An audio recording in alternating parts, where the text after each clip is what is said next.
everyone, Leilani Joy here, and welcome to another episode of The Paint Along, the show where you can paint along with me in real time while I answer your art and not so art related questions. So go grab your art supplies and something to work on, and if you're in my online class, go get your homework and get started on it and we can work on it together.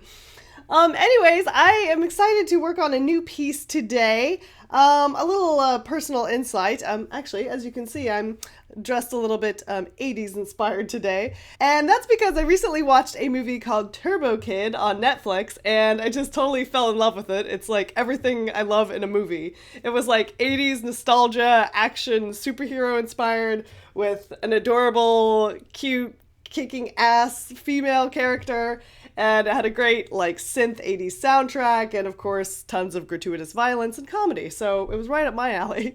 It is rated R though, so kids don't watch it if you're like too young, but I do recommend it. Anyway, so today I want to do a little piece inspired by that movie, and I can't wait to get started on it. So, before I do, though, I just wanted to give you a little, personal insight of what's been going on in my life. And as you guys know, I recently launched my first ever online class, Art Nouveau EU. Yeah, there's the website. And it has been super, super awesome working with students, and I've really fell in love with teaching and watching you guys grow and your work change. It's been super, super cool. However, I have had some technical and very stressful issues with the Udemy platform, which is where I actually have the course currently. And since the moment I launched it, it's just been kind of a nightmare.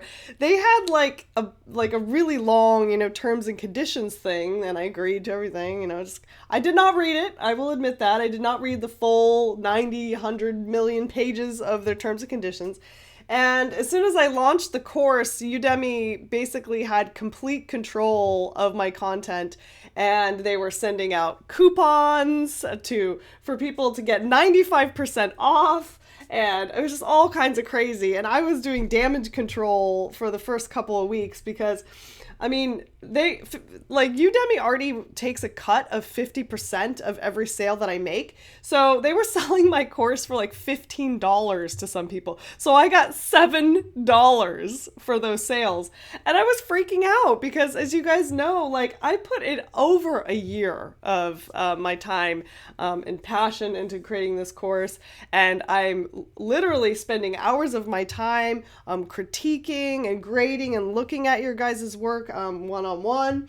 So $7 is really not going to cover my time, effort, or anything, frankly.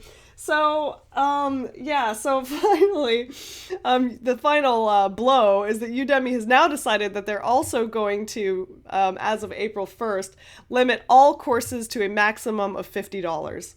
And my course is now listed at $299. And which I actually think is quite affordable for how many hours and how many assignments, how much hands-on time that you get. But yeah, so they'll be charging $50 and giving me only half of that, which is $25. And I've just kind of had it. I'm done. I've had enough of this crap, and I want to take my control back over my content that I worked so hard on. And I just kind of feel like they're taking advantage of someone like me who has, you guys to bring in. I'm bringing them business, and they don't really care about the quality or value of my content. They just want to get as many people signing up as possible. So with that little rant over, I will be taking my course to my own website, and I'm really excited. I found a new place to launch, and it's just been a great experience, and I'm going to be able to do everything myself and have complete control over all of it. So I will have that up and running very, very soon. So don't worry, the class isn't going to go down or anything. It's just going to be a slight overlap. So if you want to start now, you can still sign up for my Udemy course at artnouveauu.com. And if you do sign up before April 1st, you can get $65 off, because I'm kind of doing like a little special as I leave Udemy. So if you use the coupon code SIA65 when you sign up, you can still get my Udemy course for $65 off, which is awesome. And then as soon as I have the new location set up, I will relaunch my course elsewhere. If you're in my Udemy course or you plan to sign up, I'm not going to take it away or anything. I'm just going to close enrollment. So I won't take any more new students after April 1st. but everyone who's in the class will still get 110% of yours truly. All right. Well, with that said, I've been a bit creatively blocked. I haven't created any art for a while now. And it's just because, stress has a weird way of like stunting you creatively. So today I just wanted to do something without overthinking it. And I just wanted to do something kind of fun just for me, kind of express my style and my aesthetic without really thinking about much else. And I loved this Turbo Kid movie, so I wanted to be kind of inspired by the mood and the palette and the character of Apple in the film. So that's what I'm doing today. So let's go ahead and take a look here. Let me get you guys up in the camera. Sorry for the long rant. There we go. And so as you can see here, this might look a little bit familiar to some of you guys. Actually, it looks like my Lady Amalthea piece. And that's because this was actually a little practice that I did when I was working on that Lady Amalthea piece. And this was like a rejected one that I didn't end up using because, I don't know, I couldn't make the shape work with the particular pose. And I also had this, I bumped it while it was drying. I don't know if you can see this. And I like pulled the paint up a little bit. So I was like, crap, I ruined it. Like, might as well just throw it away. But I really liked it for some reason. And I just liked the colors and kind of this shape that I created. And I kept it for so long. And I was like, I don't know, maybe I'll figure out something to do with it. So you know what? Maybe it's not perfect, but I don't know. I'm kind of feeling like embracing that right now. And I'm like, let's make something not perfect into something new and pretty. And so I liked this palette a lot, and it just kind of happens to work with my theme of doing this little character of Apple from the movie, because she's like all in kind of pastels and she's like very fair, and I don't know. So it kind of worked out perfectly. So anyways, I did like a little outline here of where I'm gonna put her portrait. So I'm gonna just go ahead and start painting that in. I'm gonna mix, she's very, very fair. And so I'm just gonna go ahead and mix some very fair skin tone and start blocking that in while I jump back into our questions. So I had so many questions from, I think it was not the last paint along, but the one before that I hadn't actually finished them all on the last one, if that makes sense. So I had some overlap. So I think this will probably be from 2 paint-alongs ago, which was like paint-along 9 or I don't know. I lost track. Anyways, so if you asked a question on the Bridesmaids one, I'll probably do that next time because I still wanted to catch up with a few more people from the previous one. So anyways, that's where we're at. So let's go ahead and get started because I'm running behind today. I have a movie date later. Brian and I are going to see The Witch tonight, so I'm super excited. So I gotta try and get some actual work done before he gets here. Okay, so my first question today comes from Lydia Smith, and she asked me, "Hello from England. Hello from America." Wait, I don't know what accent that was. Sorry. Would you get a kick out of me trying to do my best English accent? Okay, here you go, Lydia. I don't mean this in any offensive way. It's more for your own comedic entertainment. I will try to read your question in my best English accent that I can muster. Hello from England. I just wanted to ask you, if you could be anyone in the world for a day, who would it be and what would you do? Congrats on your engagement, Lydia. Is that terrible? I don't really know. Most of my accents always end up sounding Indian. I don't know why. But anyways. Oh, God. If you could be anyone in the world for a day, who would it be and what would you do? Oh, God. That's a really tough question. Actually, I thought about this a little bit because I saw your question earlier. And I really couldn't think of anything. Is that weird? I don't know. I feel like it would just be so uncomfortable being someone else because everyone's life that looks really great and shiny and perfect, I feel like isn't. Everybody has like their own issues and problems, and I mean, some of them might not as be big problems. Like if I was Kim Kardashian for a day, that might be fun. Just go shopping and take nude selfies. No.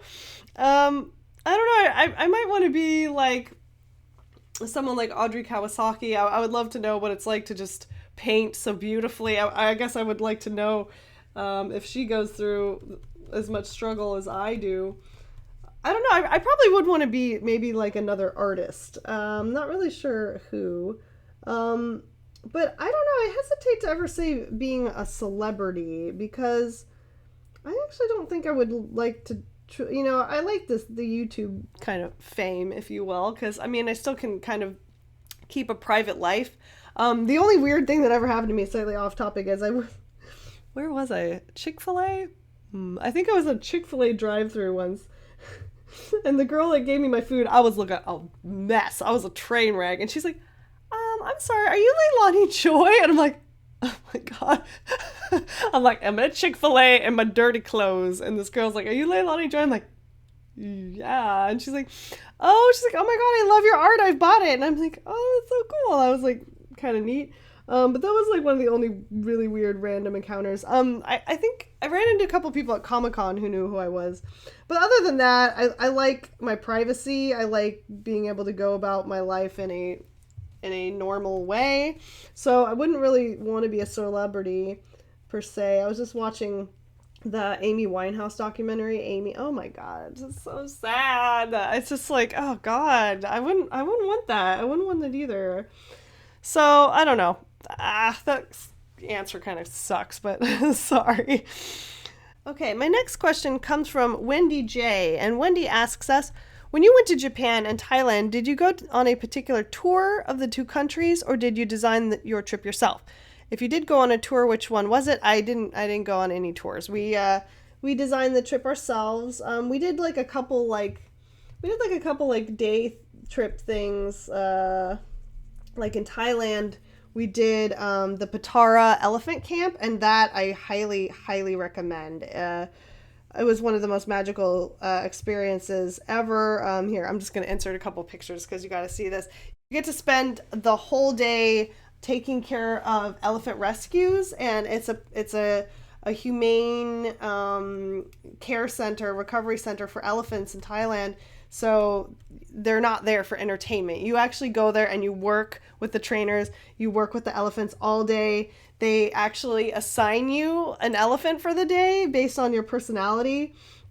And it was just so cool. You feed them, you bathe them, and you do ride them bareback, no saddles, because it's comfortable for them. And it was one of the most magical things I've ever done in my life. So highly, highly recommend.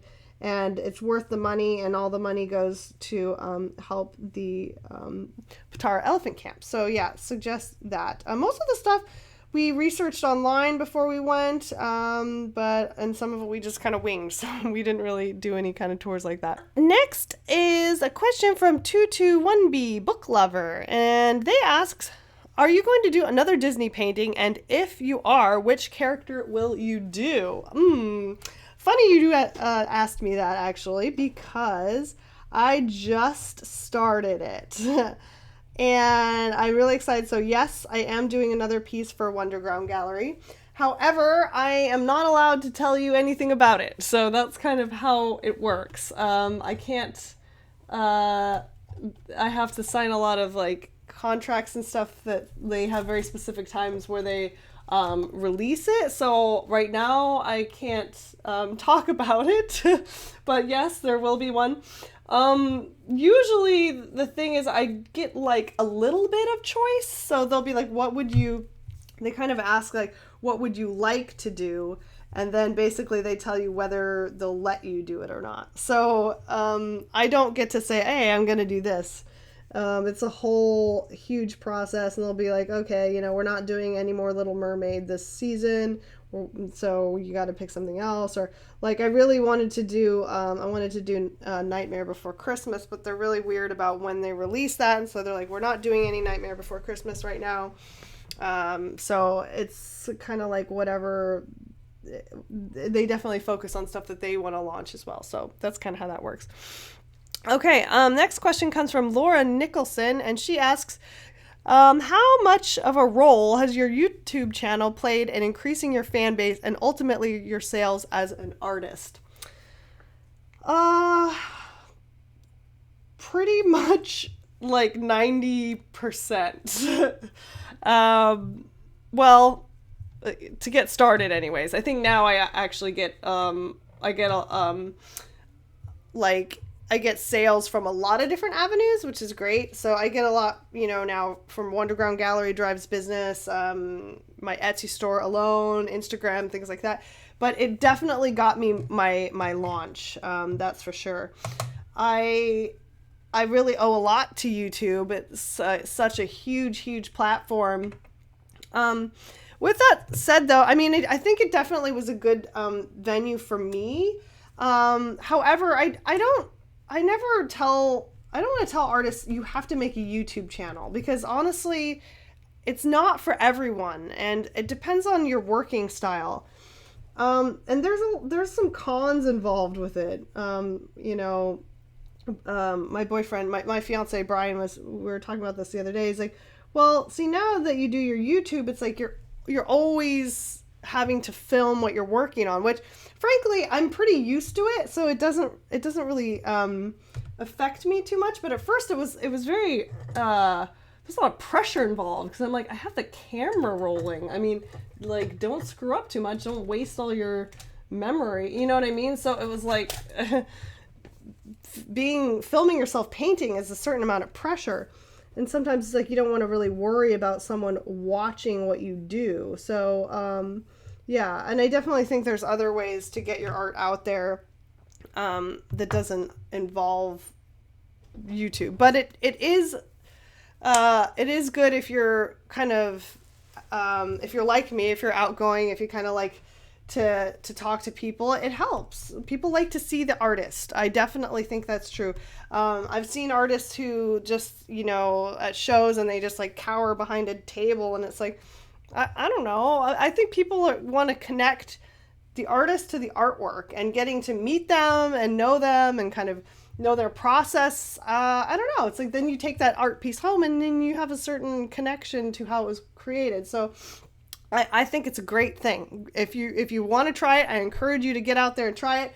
And I don't know, try a unique spin. You don't have to take my formula and just copy it. I mean, do something new about it. Say, today I'm going to review a famous artwork and tell you what I think about it. And then maybe, you don't have to paint on camera. Anything art related would be good. And then you can always, push them towards your website or whatever.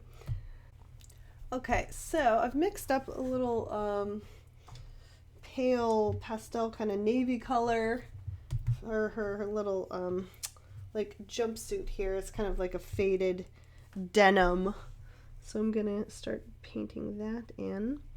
Okay, my next question comes from Harvey P. What up, Harvey P?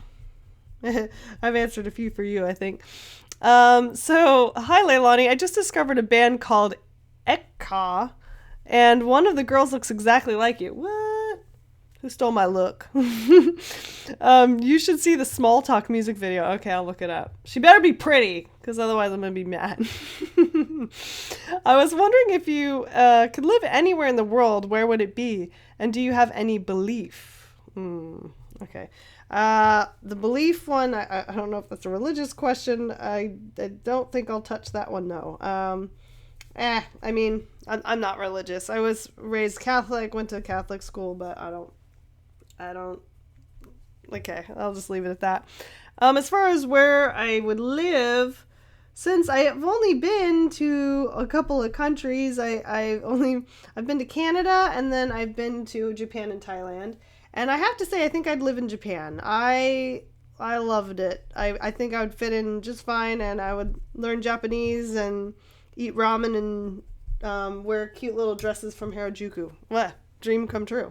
That's an easy answer for me. I really, really loved it there, and it was even cooler than I ever imagined it would be, and I cannot wait to go back and hopefully learn some more Japanese. I truly want to learn to speak more so that I can use it more when I'm there. Okay, my next question comes from Monica S, and she asks, do you make enough money for a living in your Etsy shop? Ooh, getting personal with the finances.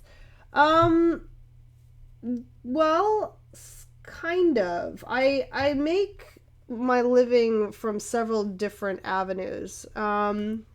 So Etsy is a big part of that. And but I have to, it's not enough on its own. I have found. So hence why, I'm doing the class, I do commissions, I do the Disney stuff, I sell gallery work. So I have to have what I call multiple revenue streams. And this is something I want to explore in my business of art class, which I'm working on writing. You guys, I know I've talked about this, but I really want to focus in writing my online class, my next online class for the business of art kind of thing, is sort of what would I have advised myself when I was just getting started. And because when I was just getting started, it was all experimental. I didn't really know which way to go. Etsy was just like, okay, I'll give this a try, see how it goes. But I'll talk more about that later and in the class. But to answer your question, Etsy is, it's up and down sometimes. Sometimes I have a great month. Sometimes I have less great month. It's depends a lot on if I do new work, if I have I get more momentum when I have a new print released or a new original. So there's no way for me to tell you exactly what you will make. And the other thing you have to make sure you take into consideration is, what is your cost of living? So actually, I mean, this is probably a positive for you, but since I happen to live in San Francisco, it is so expensive that I probably, if I lived somewhere else, I could make a much better living.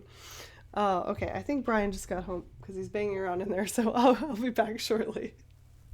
Okay, Brian just got home, so we're going to go on our movie date a little bit later, so I better start painting faster, get my work done, and earn my reward. But I do have somewhat of a reward. He poured me a little glass of wine since it's happy hour. Hey, it's Friday. I can have it. Okay, anyways, Monica S. has one more question, and it is, okay, have you ever experienced sending a print or original artwork when the buyer paid you and that it never arrived to him or he said that it didn't? If yes, what did you do? Ooh, that's a great question. Very, very good. I hope this didn't happen to you, and that's why you're asking me. I've actually been really lucky with this sort of thing. I think I have somewhere like 3,000 sales or something just on Etsy, and I've had very few instances where I ran into anything like this. My first and most important suggestion to you would be to insure it. Insure everything that you send, unless you either don't mind replacing it or it's very easy to replace. So if it's a small, little print or a postcard set or something, I don't usually bother insuring it because I just send another one. It's no big deal. If it's an original, definitely want tracking. You want insurance to cover the cost. So make sure you protect yourself just in case that happens. If you have someone who tries to say they didn't get it, that's tricky. And I have had one instance of that. Not to get too into it, but I pretty much clocked her as a con artist very early on. She was wasting a lot of my time. She was asking me hundreds of questions a day. She was messaging me maniacally, can I get this? Can I get that? Can I get this? And I'm just like, what is going on with you? And it was to the point where I'm like, something is definitely strange here. And she made 2 different orders, then she canceled them, and she wanted a refund, and I was like, okay, what is going on? So finally she's like, okay, this is what I want. I'm sorry I picked the wrong things, and I was just feeling very suspicious of her. So she ordered a few prints, and I actually had the foresight to photograph the contents of the box and just document it really well, and I insured it and I tracked it, and so I knew that the box got delivered to her, and as soon as she got it, she was like, yo, I got the box, but there's only one thing in there and I'm missing all the other items, so refund me for my other items and, we'll just call it even. And I'm like, no, we won't call it even because I know I packed that box myself. I took a picture of it, I listed the contents, and I have a record of what the box weighed. So if you're saying that that item was not in there, how did that box weigh 1 pound with only one print in it? So I basically caught her and as professionally as possible called her out, and I actually also reported this person to Etsy because I know for a fact from another artist friend of mine that she was doing this to lots of sellers. She was basically using this con where she tries to confuse you and cancel many orders, and then she would finally make an order and then say that she either didn't get it or it was missing items so she could get her money back.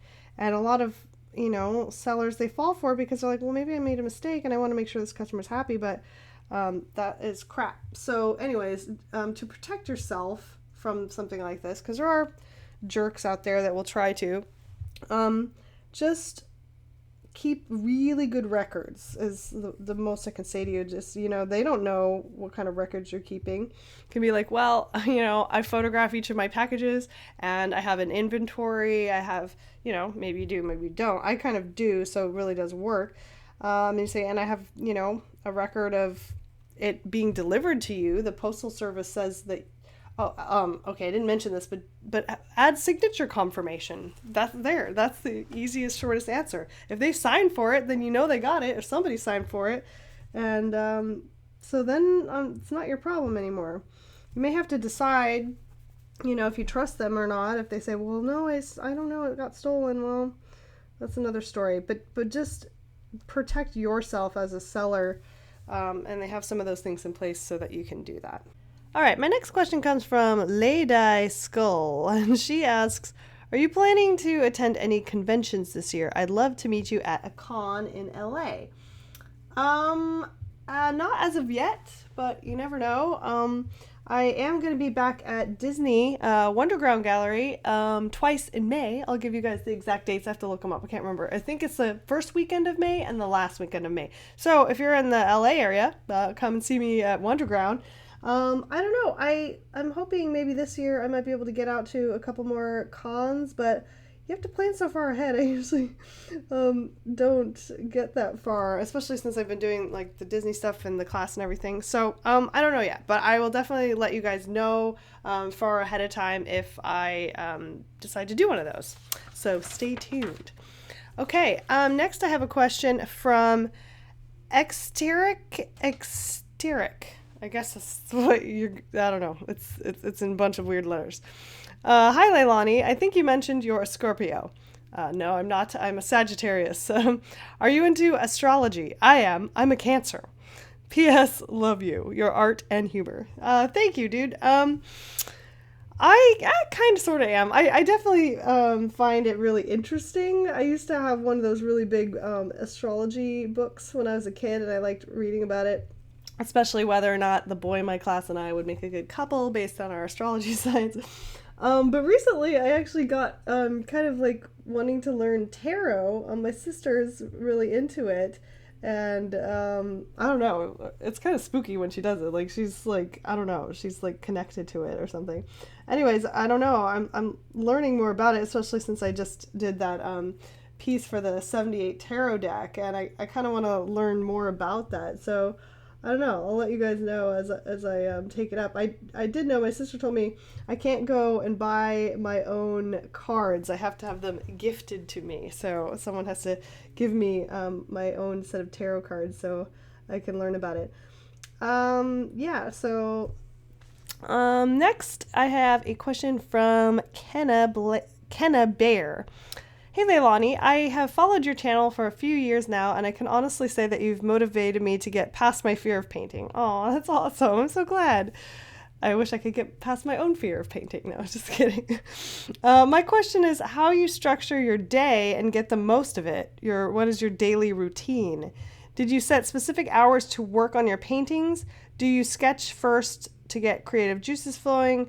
Do you like to work by yourself, or do you ever feel lonely working in your studio? Okay, that's like a 10 million questions, but let me I wish I was a bit better about scheduling. A lot of times I'm a little bit of a procrastinator at times. So I'm like, oh crap, today I have to get this done. I have to get this done. So it's a lot of like manicness, which I would like to eliminate. I definitely would. I would like to have it be more scheduled, like today I'm going to paint. I have a little bit, like I usually try to do like my Etsy orders and kind of like administrative stuff on Monday, like just, get back to work kind of thing. And then, I don't know, it depends if I have a painting that I need to do. It's been kind of weird, especially with getting this class done, because I was just kind of trying to like desperately get it done as fast as possible. So basically every waking hour I was working on that and not much else. So I don't really, but I'm trying to. That's my goal, to have more of a daily routine. It's hard because I do everything myself basically. So, it's like if I paint all week, then my emails, then my Etsy store, then my customer service and my shipping, all of that goes by the wayside. So it's really hard to balance, and I'm still learning that part of it, to be honest. I'm still trying to learn the best way to do it all, and I wish I could paint a little bit faster. But hey, it just all comes with practice and time and trying to learn what works best for you. So I recommend that you try to implement schedules for yourself. I do try to, like, I've been bad about this lately, but I do try to, like, the night before, like, make some to-do lists, like, okay, tomorrow I need to get this done. That kind of helps me stay on track the next day. But sometimes I don't even do that, but I should. So let's see. Do you sketch first? Yes, I do. I almost always sketch first. Sometimes I even do kind of, like a comp in Photoshop, just lay shapes out and stuff and try to get an idea of what I'm going to get. I usually do like a color comp, just to make sure that I kind of like where the colors are going. The type of artist I am, I don't really like to run into too many surprises. So, because I find it frustrating, because I'm like, oh, I should have thought about that before I did it, because now I don't like it. So I definitely follow that a step-by-step process. And actually, I teach that in my Art School Express. I teach you guys a very specific like professional process to help you eliminate problems along the way, and I kind of like walk you guys through it. And I think it's really helping a lot of students get a better final product, because they're not just like, oh, okay, I want to do this. They're actually going step by step and planning that out. And that's what most professionals do, because they don't have time to guess and check every single stroke they make. There's some pure artists that they do it so often they don't have to plan very much, and hey, I envy it. I admire that. That is not how I work, and I don't know that many artists really do. A final question Ken asked is, do you like working by yourself, or do you feel lonely working in your studio? Both. I sometimes really like working alone. It like helps me focus. But other times, yeah, it's lonely, and I look forward to Brian coming home, and he's an artist too, and his workspace is next to me, so we can work together, which is really nice. Actually, an artist friend of mine recently, this is slightly off topic, but I just kind of felt for her pain. She is in a somewhat like new relationship, like they just moved in together, and she is an artist, and she kind of works like I do. She gets up at like 9, and then she works from 10 to 10 or even more, and she takes breaks during the day, but she basically works that a whole day. And this guy she's dating is he's like, he has a regular 9 to 5, so he does not get that. And so when he comes home, he wants her to like spend time with him, and she said she's been kind of having a hard time with this because he doesn't really understand how her work schedule works. And then he's like, well, I want you to come over to my place. And then she's like, well, no, and I really can't work because I can't take my work with me. So it's hard. And I definitely feel lucky that I have a partner who works very similar to me. So we don't have to really sacrifice that much. We're like, hey, let's go in the work studio and get some work done, and we can still spend time together. So it's awesome. But I guess, you can make it work, but that person really has to be understanding of your situation. All right. Next, I have a question from, let's see, where are we? The Art of Christina Gran. And she says, last time you talked about copyrights, and it made me think about the same rules count with still lifes or something with a brand. I'm currently drawing a couple of Yoda slippers with legs, of course. They have been one of the many things that I have been working on while listening to your paint-alongs. I would love to see your Yoda slippers painting. Show me those on Instagram. Hashtag your paint-along work with Leilani look, and I'll check it out. Christina, I answered a question very similar to this paint-along number 5. I think it was the first question I answered, actually. And it was someone asking me about fashion illustration, like if you directly draw something like an existing design, if that is copyright infringement. And I looked into it a little bit, and it's hard. I might need to ask an expert on this, but I think that technically it is. I think that any representation of someone else's design or trademarked character, so in this case Yoda, representing Yoda would be infringing on that copyright. However, there's, like I said before, there's kind of like a loophole with like a satirical message. So if it's somehow like funny or making fun of it, which maybe Yoda slippers are kind of that, then it kind of falls into a safe zone. But here's that website. I can't remember off the top of my head, but I'll look it up again. This was, let's see, plagiarismnow.org. Was that what it is? I don't know. But they had a lot of good information on that, and they're like a team of lawyers that you can contact, and they'll answer that for you. I'm not sure. I'll look more into depth, but I'm pretty sure the answer basically is yes, it's infringement. If you can recognize their characters, then it is. It doesn't matter if Yoda slippers exist. If it's recognizable that it's their character, then it is, if that makes sense. All right, so next I want to bring some of these little rainbow colors into her little armband over here. So I'm going to try and mix a few colors to complement that. All right, I already kind of have a pink going here. All right, my workspace is getting so messy. My next question comes from Ryan James. I have been so inspired by your art vlog that I've decided to start my own. Oh, awesome. Congratulations. I'm a bit nervous, but I've bought all the equipment already, so I'm good to go. Awesome. Do you have any tips on getting started? Thanks loads and bunches. Awesome, Ryan. I'm so happy for you.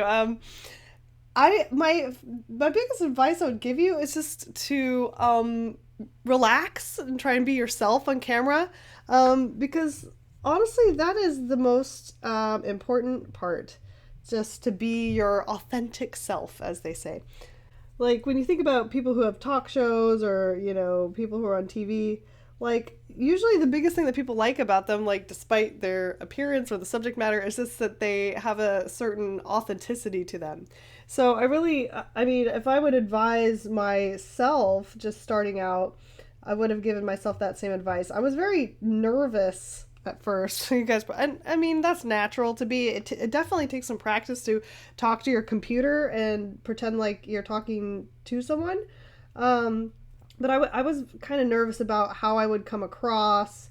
I worried about things that I would say or shouldn't say. Now I don't worry about it too much. I mean, it helps that I already have you guys as fans, so I feel like I can be a little bit more natural and tell you guys how I feel about things without scaring people off. Because, yeah, YouTube is scary. I'm not going to lie about that. I still get comments from time to time. I'm like, oh, geez, like, you're so judgmental. Like, I don't know. I don't understand why people are so judgmental now. Do you ever notice, like, if there's a post on Facebook, no matter what it is, it's like a panda, like, playing with a beach ball. Like, the first comment is like, wow, I'm glad that panda has so much time on his hands to play with a ball. And it's like, God, like people just jump all over everything. So don't take it personal. If you get some haters, like just forget them, because honestly, they don't matter. And for the most part, people are really cool and supportive. And as long as you're being real and you're doing something you care about, people can sense that. They can also sense when you're being fake, though. So, I mean, not that you are, but like I think there's some people, even celebrities, that really don't have authenticity. So it's like they do attract a lot of negative energy. I mean, like look at Miley Cyrus, for example, right? Like I that poor girl, I don't really feel like she knows what she is. I don't think she knows what she's doing. And I mean, she has some people that are staying true fans, but it's like, you know, I feel that she's trying to be something that she is not. And I just find that really breaks the illusion. People want you to be real. That's all you need to do. Okay, next I want to make a little yellow color. God, my paints get glued closed. Okay, my next question comes from Lizzie Poos. Lizzie Poos asks, how do you deal with hearing your own voice when editing your videos? I really don't like my own voice, and I know other people hate their own voice too. I'm just curious. Also, I really love your art. You're one of my favorite artists. That's funny, Lizzie Poo, since we just talked about, you know, being on camera and stuff. Whoops. Yeah, it's weird. It's a little bit weird. More than my own voice, I sometimes don't like the way I talk. It's like, oh, I don't know if I don't know. Like, I either sound really nerdy, or sometimes I feel like, oh, like maybe that sounded bitchy, or I don't know. So it's hard. But I've been told by people who do this kind of thing a lot, and they're just like, don't worry about it. Like I just said, it's like if you try to be as natural as possible, if you try to be conversational, it'll be fine. You know, no one is perfect. And if you're too perfect, people hate that too. So it's better that you're a little rough around the edges. Like I'm actually looking a little rough around the edges today. I'm like, I got eye bags. I stayed up too late last night. Brian and I were up till like 3:00 in the morning. I don't know what we were doing. We were playing Left 4 Dead or something. And also, I don't have lashes on today. My contacts have been like super itchy lately, so I couldn't wear my lashes today. I feel really naked without them. I'm like, where are my eyes? Like, it's like there's too much light coming in. Usually they kind of like shade me, you know? Yeah, it's weird. Anyways, so just go with it. I mean, if I do a couple of takes sometimes. I mean, I definitely don't get it right on the first try every time, but in general, I try to go, all right, well, you know, go with it. Get it done. Don't overanalyze it too much. Okay, Golden Brush asks, can you explain what the bad apples are and how you joined? I'm still a little confused. Okay, so the Bad Apple Artist Collective is a collective of artists, so it's a group. We don't know each other in person. We are primarily a Facebook group. That's how we got started. And it's basically a coalition of artists who share. We all are kind of into the like pop surrealism style, and I think like only 2 or 3 of them actually founded the group, and then they kind of like got it started. I joined by being invited. I didn't even know about them. Actually, I was invited pretty early on. I think they'd only been around maybe a year, maybe 2. So they do, as a group, we do kind of just help each other. It's actually really great. We critique each other's work, and then of course every month we do a live art auction on Facebook, and we've built up a pretty good following for our art auctions, and we've built up clients and stuff. And so we're kind of just a group of artists that, you know, work together to help each other be successful. And we have had some group shows, and some magazines have taken notice of us, which is pretty cool. So it's great. I really like being in it. Sometimes it's hard for me to keep up with all the stuff that we're doing. By the way, we actually have a Kickstarter right now. I wanted to plug that. You can check out the link right here. We're doing a print collection called the Apple Orchard, and you can get one of each print from each of us artists once we release the print set. So it's pretty cool. I'm excited to be part of it. So again, you can't just join. Usually it's by invitation only. So if we find an artist that we feel would be a good fit and they have quite a bit of following and gallery experience, we don't usually take people who are haven't built up their own following yet. If we have, and we usually only take someone new if someone leaves. So right now we don't have any openings. Just stay tuned to our Facebook page at facebook.com/badappleartistcollective, and then we would announce whether we're reviewing portfolios or not. But yeah, it's not to sound snobby or anything, but it's a little bit exclusive. We don't really take anyone who submits. So that's kind of how it works. Okay, next I have a question from Language Geek, and Language Geek asks, do you speak any Thai? If you do, well, I can't read Thai, but I only know two things in Thai, and it's Swadika and Kapkunka. So I learned how to say hello and thank you, which is very important, and I really loved using it. I was actually, Brian got the Thai language program. We learned quite a bit of Japanese, but I didn't have time to learn much Thai. Plus, for whatever reason, Japanese seemed a lot easier than Thai. Thai was like, actually, I feel like I could learn it better now, having been to Thailand and hearing how it sounds. It's really a cool language, but I was really proud that I at least learned to say hello and thank you, because I noticed in Thailand, which is a very big tourist country now, that so many tourists don't even bother. They don't even try. And I don't know. I find that annoying. Like, I wanted to at least be able to be polite. And in Thailand, there are a lot about smiling and making eye contact and saying hello. And I really made an effort to do that. And it really paid off well for me. Like, everyone was so nice to Brian and I because we made the effort. He actually learned a few phrases in Thai. So it was really cool. And they're like, oh, wow, like, your Thai is really good. So he was proud. So, not yet, but I will maybe try to learn more. I really like languages. All right, so next so this is cute. Now I'm kind of getting this little armband. I love how she's like becoming this like pastel rainbow bright, which is like totally, oh my God, it's so me. Like, I'm really having fun with this because it kind of speaks to me personally. I was rainbow bright not once, but 3 times when I was a child for Halloween, because I loved Rainbow Bright so much, and I'm definitely kind of a child of the 80s a bit, so 80s, 90s child, but man, I was all about Rainbow Bright, so maybe this is a little bit of a homage to her as well. Next, I have a question from Monet. Hey, Monet! Monet's in my class, and she's so amazing. I'm just so honored to have her, and it's fun to see you on the paint along. Hello, seeing you after school, right? I know you have a few Monster High dolls, and I remember the video where you told us the story of the little girl in the store who thought you looked like her doll. Which is your favorite MH ghoul, if you have one? Oh gosh, let's hold on for a moment. I'll go get them.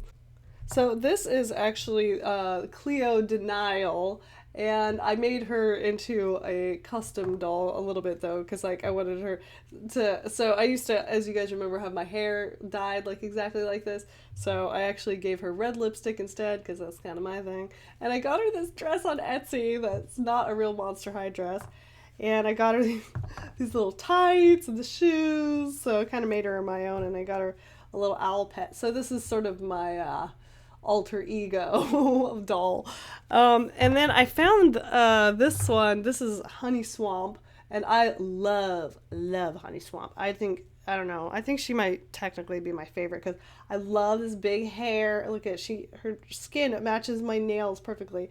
And her shoes are just like so fabulous. I love Honey Swamp. I was so happy that I found her. And then this is the latest one I got, and I'm sorry, I can't remember her name, but she's just really, really cute. And I love her dress. So yeah, I love these things. I love them so much. Um, God, if I would have known about these when I was a kid, I would have been all over them. I love them. But I kind of have like, they filled up my shelf now, so I'm trying to like not buy any more because I just don't have room. But I have a pretty good collection now, so they're really, really fun. I actually, who knows? I would love to maybe submit my portfolio to them and see if they'd give me some freelance work designing one. You never know. I might look into it. Okay, next I have a question from Trini Chops. Leilani, I've asked you a question before about mixing paint water with your drink. Yeah, that's right. But I wanted you to know I'm recently accepted into art college, and you're the reason I got in. You totally inspired me to follow my dreams. Oh. So my question to you is, who was it that was your inspiration, and who was the artist who made you think this is what I want to do? Oh gosh, I think I actually answered this before. So I think it was like on my first paint along. So here I'll find the link to show you this. But the quick answer is Robin James was the number one artist that made me want to be an illustrator.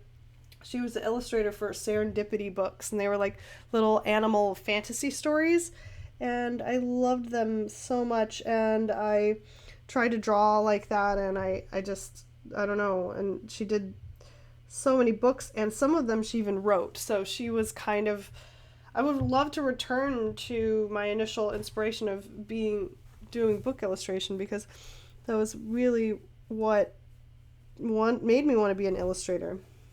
Later, probably in, probably maybe even high school. I'm not sure if she was doing it then, but as many of you guys know, Camilla D'Erico was kind of who inspired me to pursue being a fine artist and doing my anime inspired girl art, because that's what I was into too. I think her and I probably have very similar, we're close in age, so I think we probably have very similar influences. And oddly enough, I've actually met her several times. I've gone out to dinner with her, and kind of, I consider us friends or artist acquaintances, and it's kind of like trippy to me sometimes because I looked up to her a lot when I was in school and studying, and she's just so cool, so talented. She's a businesswoman, so I greatly, greatly admire that. I think my hair is getting crazier, crazier as this paint along goes on. But anyway, so yeah, those are probably my big two inspirations. Okay, oh shoot, it is now 6:30 in Leilani land. So Brian and I, like I said, we're going out to see the witch tonight, and we're going to have sushi beforehand. So I've got to like tame the mane so I can go in public. And I may have to come back to the paint along and finish this up either later, or I don't know. I still have some more questions, so I will be back anyways. Whether or not I film myself on camera, because maybe I'll just get sloppy in my pajamas and just do the audio or something. So yeah, so I'm gonna take a short break, and well, not a short break, a big break, and I'll be back with more questions soon. Okay, bye. And I'm back. And I know you guys only waited 1 second, but I've really been gone for like hours. Anyways, that movie was absolutely terrifying and will haunt my nightmares forever. But anyways, getting back to the paint along here, I've moved ahead a little bit, and I went ahead and started drawing her face in. And now I'm going to kind of start modeling her face a little bit and just adding some more detail to the portrait. So let's get back to the questions. And I realized actually that I'm a little bit disorganized, and I missed a couple, so these are slightly out of order. But I had a question from Susie Squid Ink, and she asked, do you find that your environment workspace affects your motivation and creativity? For example, if your workspace is cramped or untidy, does it really demotivate you and frustrate you? How do you create a workspace that is motivating and enjoyable to work in? Yeah, definitely. Actually, my desk, my work area is super messy right now. I don't know if you could see this. It's like I've got crap everywhere is my questions. But it definitely affects my creativity and my desire to want to work.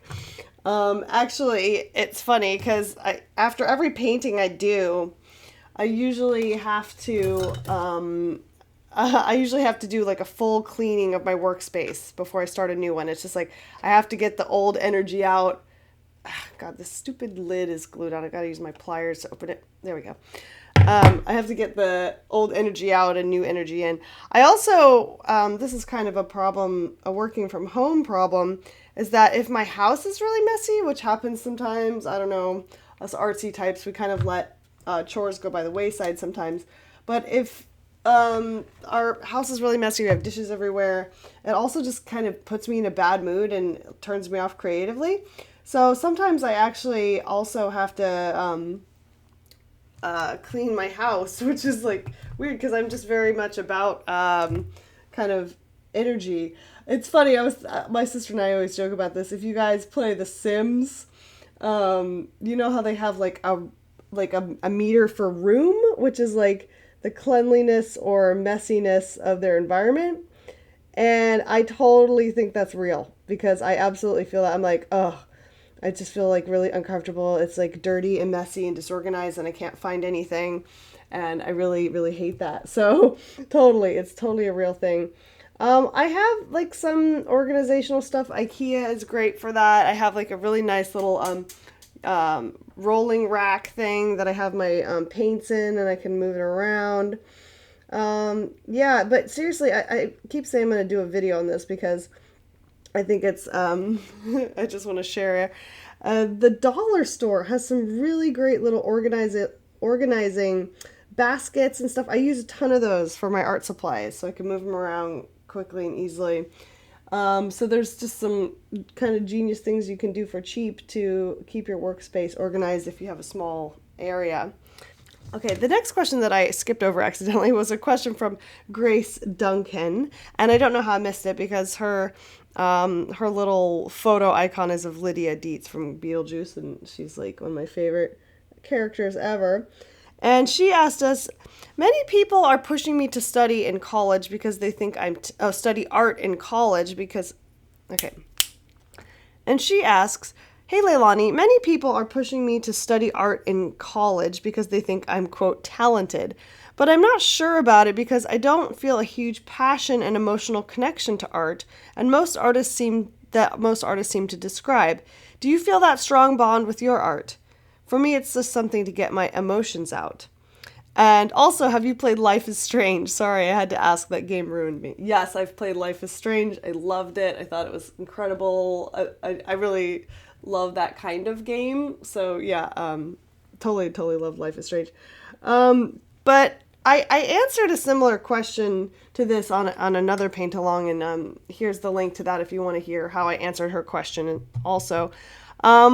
But I definitely think if you don't really feel the passion for it, that you shouldn't pursue it. That is kind of my 2 cents on the matter, because honestly, most of the time I do feel passionate about my art. However, it is a love-hate relationship doing it as a career.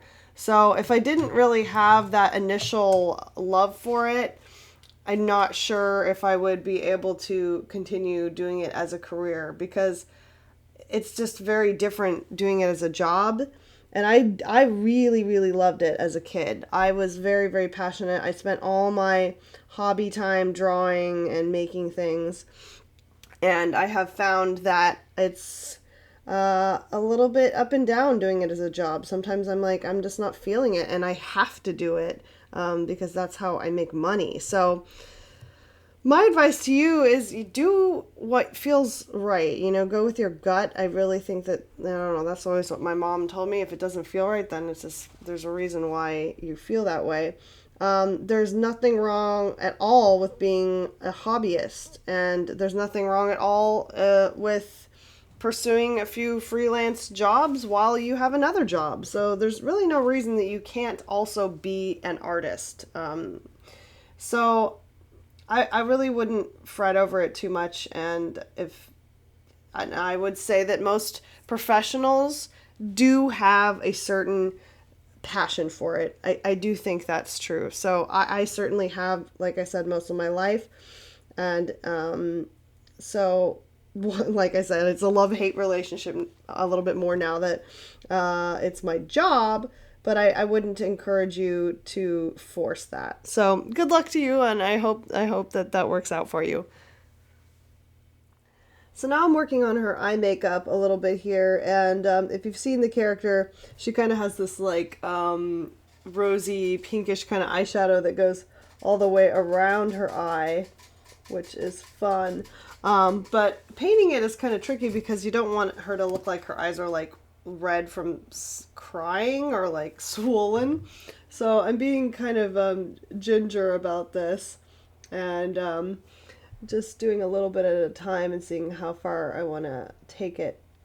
Okay, my next question comes from Cheyenne F, and she asks, have you played Dragon Age 2? If so, what is your favorite LI, which is love interest for you not so gamer types, and which gender did you play? I have not played Dragon Age 2. The only one I have played a little bit was Inquisition. And I think I talked about it before. I don't know what happened. I kind of lost interest in it. I started it and I was really excited about it because I'm a big Mass Effect fan, though I have not played the Dragon Age series before. But I don't know.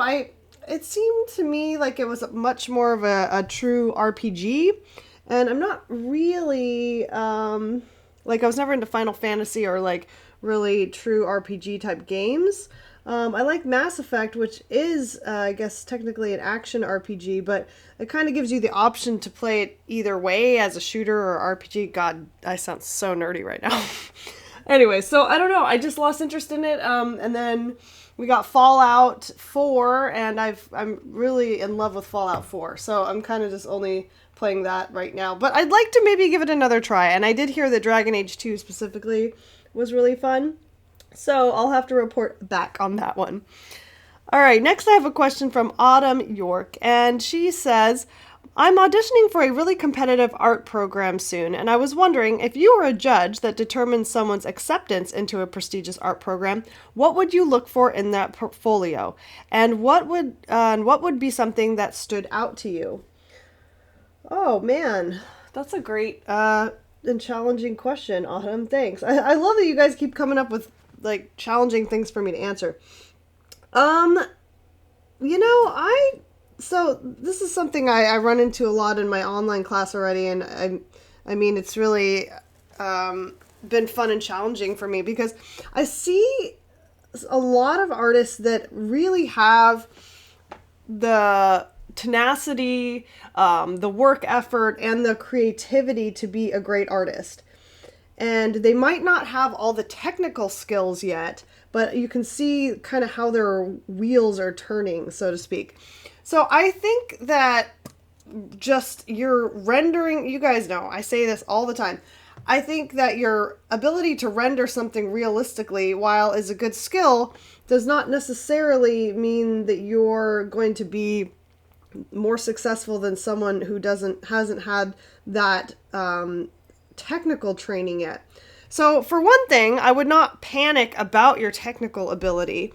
I would make sure that submit work that is conceptual, that's thoughtful, that has some planning behind it. You have some I think you probably don't really have time, but I'd love to like take a look at your work in my online course and kind of like guide you, because things that I look for basically is someone thinking this through, is someone trying to achieve a narrative, tell the viewer something about the story of the piece. I mean, some people like to do just simply, photorealistic, still lifes and whatnot. However, I don't really know how far you're going to go with doing still lifes or maybe even landscapes, because there's not a whole lot of editorial work that calls for specifically that. So you have to be sometimes a little bit adaptable. So I think knowing specific skills of a good illustrator are always something that I would look for. Someone who can capture an idea, make the viewer think, and someone who has a good sense of design naturally. So again, not technical skills, but they think about planning shapes, and they think about their compositions. They don't just throw something on a page and just it's floating there in the middle. So does that make sense? I guess that's a little bit wordy, but basically I would be looking for a strong design, someone with some conceptual ideas, interesting, unique ideas, stuff that hasn't been done 100 times.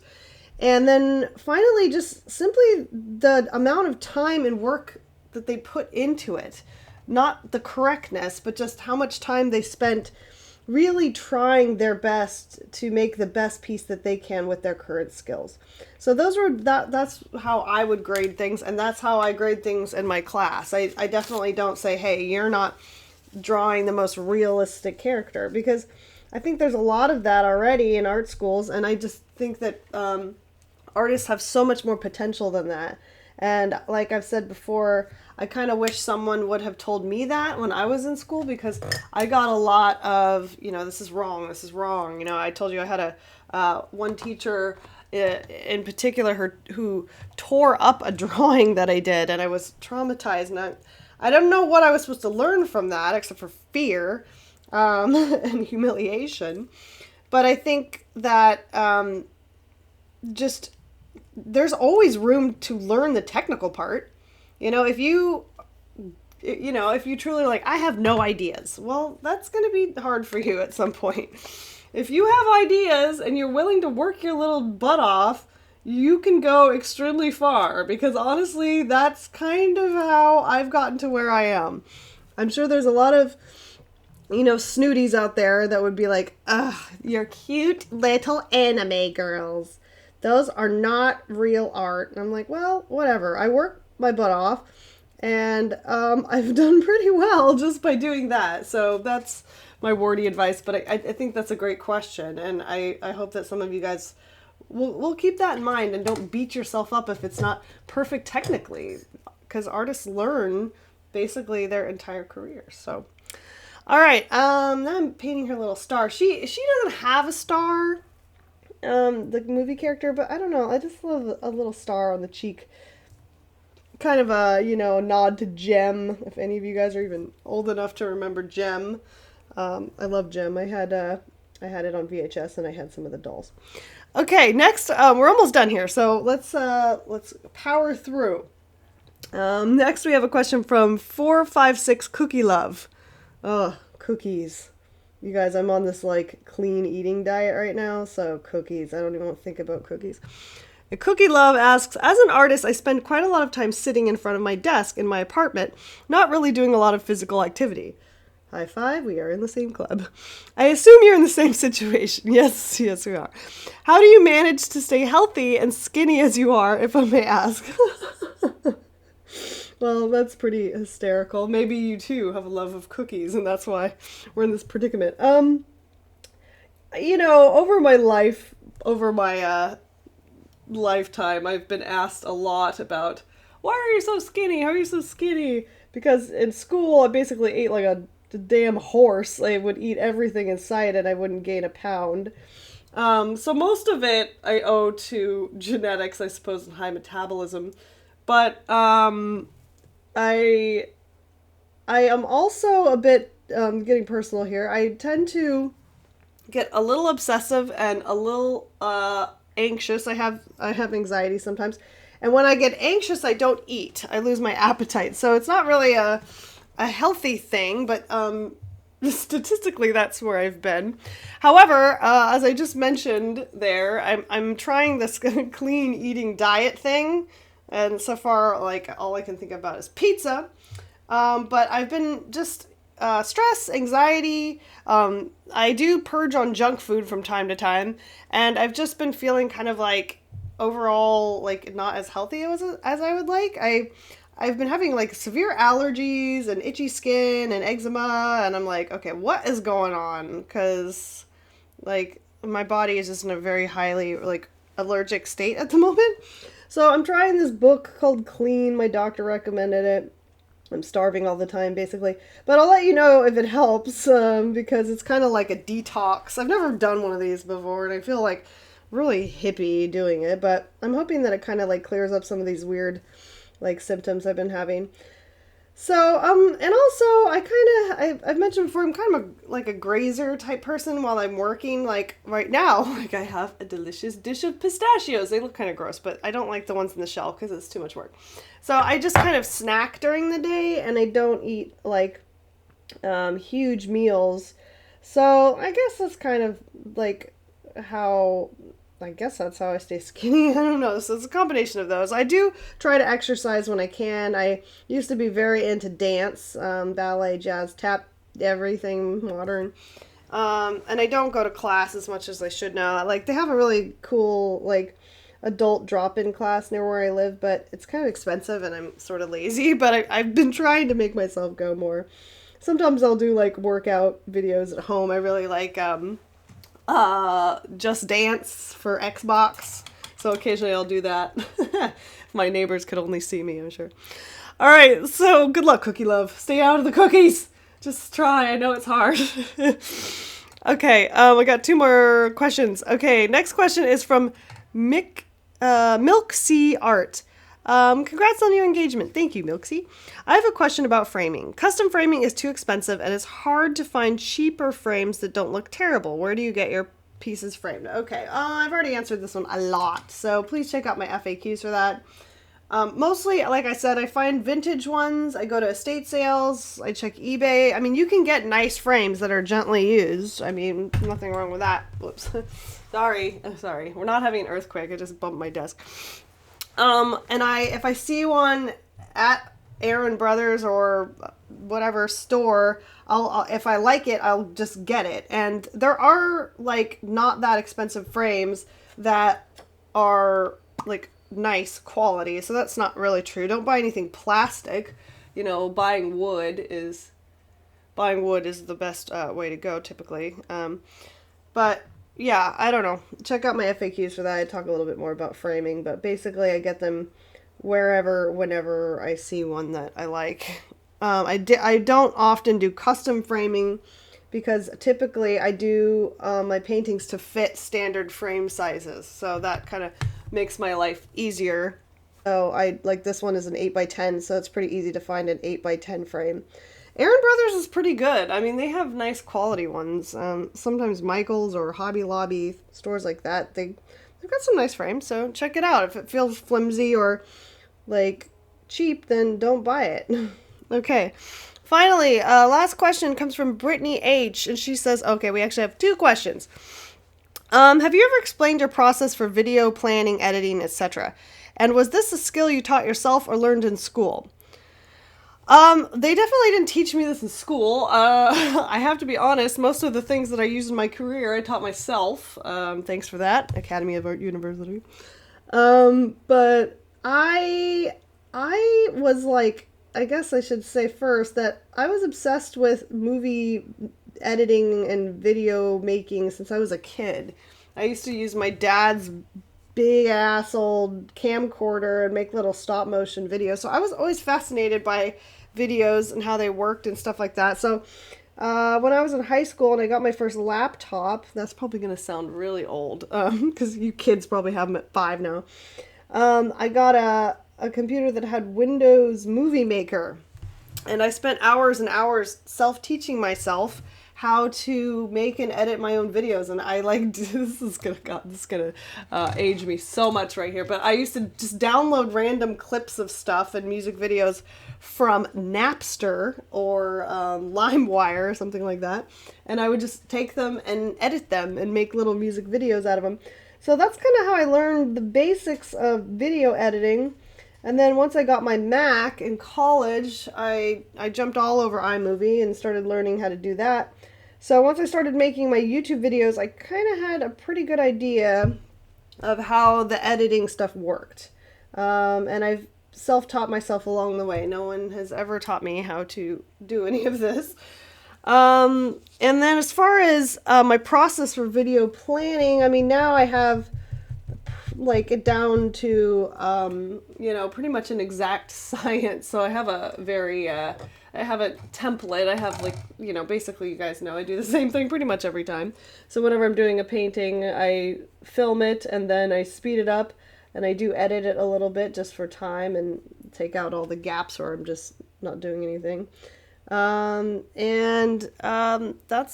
about it. It usually takes me about about a full day's work to do a video from start to finish. So you guys keep that in mind. I'm devoting a full day of work to making you free YouTube videos. So go support my class. Actually, hey, I forgot to plug this. I started so instead of going to Patreon, YouTube added now like a little donate button. So if you guys go to my main page, which is like youtube.com/LeilaniJoy, I put like a little support button off to the side over there. So you can like give me $1 or something. So it's cool, you know, you can support my channel because I definitely want to keep bringing these videos to you guys because I really do enjoy doing it, and I've enjoy hearing from you guys and just, you know, hearing about your experiences and your own art careers and everything.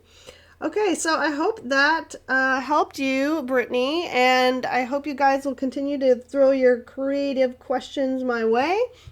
Little Miss Apple here is coming along pretty good, and I am gonna see you guys on another episode very soon. Remember to ask your questions below with the hashtag AskLJ, and I will see you guys next time. Adios. Live long and prosper.